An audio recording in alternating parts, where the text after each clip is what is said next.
നല്ല ഭംഗിയുള്ള ഒരു തത്ത, വാല് നല്ല നീളമുണ്ട് കേട്ടോ. ആ ഒരു തത്ത ഇതിങ്ങനെ കൊത്തി തിന്നുന്നത് കണ്ടിട്ട് ഞാൻ അതിനെ വീഡിയോ എടുക്കാൻ വേണ്ടിയിട്ട് ഫോൺ എടുത്ത് വരുമ്പോഴേക്കും അത് പറന്നുപോയി.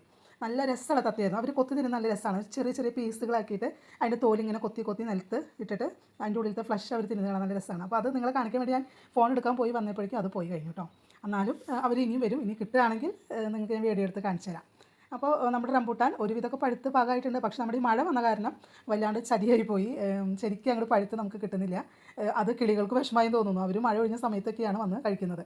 അപ്പോൾ എന്തായാലും ഈ റംബൂട്ടാൻ നമ്മൾ ഒരുവിധം അയൽപ്പക്കക്കാർക്കും നമ്മുടെ ബന്ധുക്കൾക്കൊക്കെ നമ്മൾ കൊടുത്തിട്ടുണ്ട്. പക്ഷെ നന്നായി പഴുത്ത് കിട്ടിയിട്ടില്ല. പഴുക്കുമ്പോൾ ഇതിൻ്റെ തോല് ഫുള്ള് റെഡ് കളറാവും. ഒരു പച്ച കളറായിട്ട് കാണുന്നതുകൊണ്ടോ അതൊന്നുമില്ല, നല്ല റെഡ് കളറായിട്ട് കിട്ടും. ഈ റംബൂട്ടാൻ ഇങ്ങനെ നമുക്ക് പെട്ടെന്ന് തന്നെ അതിന് ഫ്ലഷ് എടുക്കാം കേട്ടോ. ചിലർ കത്തിയോണ്ടൊക്കെ മുറിക്കുന്നത് കണ്ടിട്ടുണ്ട്. അതിൻ്റെ ആവശ്യമില്ല.